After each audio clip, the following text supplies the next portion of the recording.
Hi guys, this is Mr. Tan, and today we're going to look at the SWOT analysis. And as you may or may not already know, that SWOT analysis stands for the strengths, weaknesses, and opportunities and threats of a business.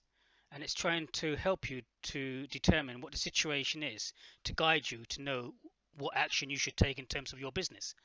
So we're going to be looking at SWOT analysis, where it came from, how we can actually apply SWOT analysis, and we're going to be providing an example of SWOT analysis in terms of the hospitality business using Thomas Cook. So let's look at where SWOT analysis came from. SWOT analysis actually came from Albert Humphreys.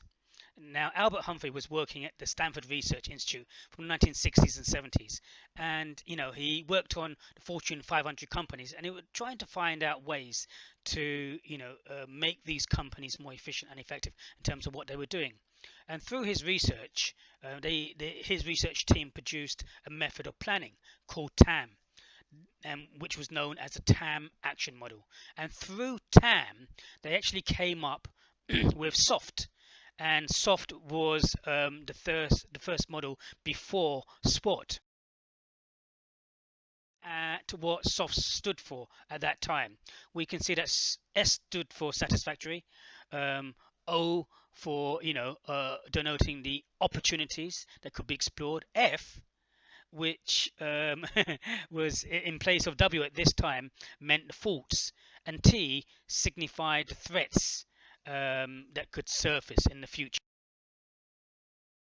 We can see that even though before SWOT was first known as SOFT, and then within the SOFT, the F was changed to W for weaknesses. So during the long-range planning segment, if F in SWOT analysis was replaced by W for weaknesses, and the result was SWOT analysis emerged. So what we know today is SWOT, which came from SOFT, which came from Albert Humphreys, who was working on the Stanford Research Institute in the 60s and 70s, trying to see how to best improve the fortunes of the Fortune 500 companies. How do we actually apply SWOT then? So strengths, weaknesses, opportunities, and threats. So with SWOT, the strength S stands for strengths and W for weaknesses, and the strengths and weaknesses are internal to the business, whereas the opportunities and threats are external to the business. So we can see here that the strengths, these can be positive, tangible, and intangible attributes internal to an organization, and they are within the organization's control. Look at the weaknesses. Again, the weaknesses, these are factors that are within the organization's control that detract from its ability to attain the desired goal. Which areas might the organization improve upon? And this, you might reflect in terms of such principles within the organization that's going to affect the profit and loss account, such as lean, total quality management, continuous improvement. We know that various companies trying to improve and implement these philosophies and models of consumer behavior and a variety of different models to actually, make the staff, make the systems more efficient, so that you are maximizing the effectiveness and therefore the profit within the organization. So therefore, if you are maximizing the profit, if you think about the profit and loss account, where you have the sales minus cost of goods sold gives you your gross profit, and then your gross profit minus your expenses in the business gives you your net profit. So if we're saying that your weaknesses may lie either in your cost of goods sold, so you try and get your cost of goods cheaper to increase your gross profit, or you try and make the business more efficient and more effective by improving things within the business. So you may have a weakness in an area, and you may try to improve that area to improve the overall profitability of your profit and loss account. The opportunities again are external, attractive factors that represent the reason for an organization, to exist and develop. What opportunities do you want to develop? What opportunities are out there? Again, another important fact, how many times have we seen businesses throughout the world who don't capitalize on new opportunities?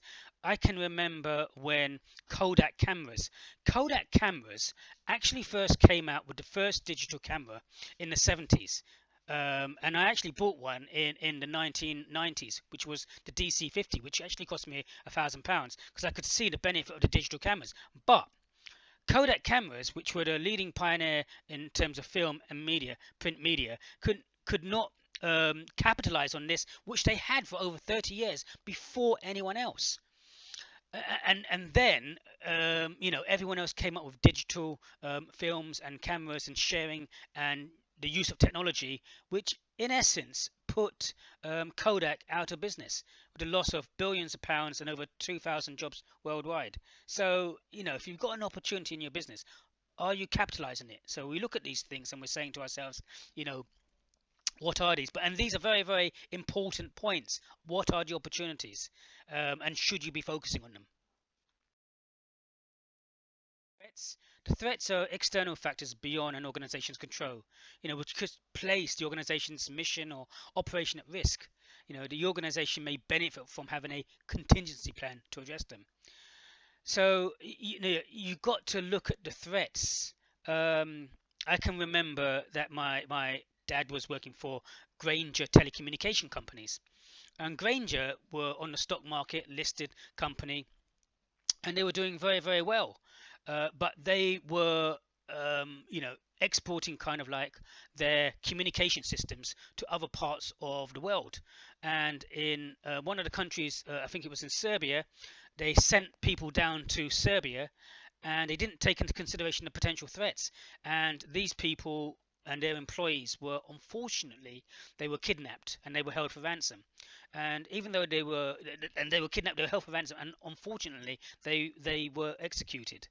um, and this brought down the whole company. And because of this, Granger Telecommunication literally went into free fall, and their whole company collapsed. So, are you really taking the external threats seriously? Are you looking at these threats, and are you building in contingency plans to address them? So, again, another very important area. So, as we said, that when we look at the SWOT analysis, we're looking at the strengths and weaknesses being internal to the business and the opportunities and threats being external to the business.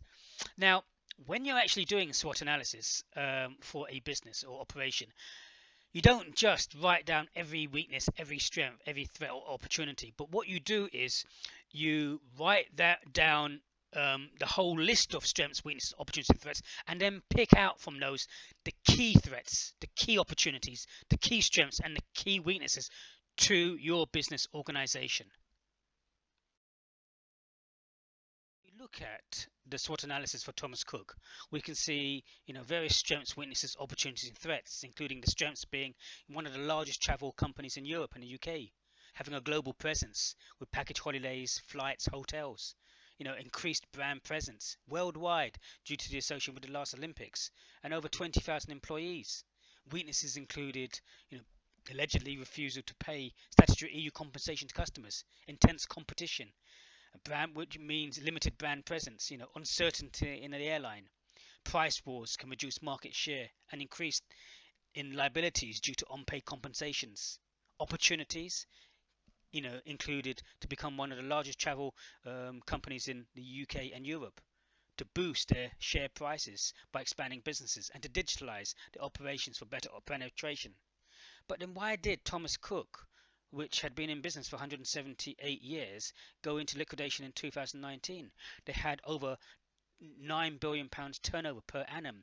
They had over 22,000 members of staff. They had 19 million customers, which had a brand loyalty towards Thomas Cook. But then later on, if we see in the strengths and weaknesses, opportunities and threats, maybe some of the factors are not in here with regards to the threats. The threats of terrorism which hit one of their key marketplaces, which was in Tunisia in 2015, and he didn't end up going back into Tunisia in 2.5 years later, and that had hit their sales hard. Other opportunities like, linking up with My Travel, an online company, but that didn't work because they merged with My Travel, and later on in 2019 they had to write down the value of that company by 1.1 billion. And again in 2019, at the first half of the year, they lost 1.5 billion in terms of, pre-tax losses. So we can see all these things that they weren't doing. But the point about this is to make sure that when you're looking at the strengths, weaknesses, opportunities, and threats, you actually build into that the key points, which is important.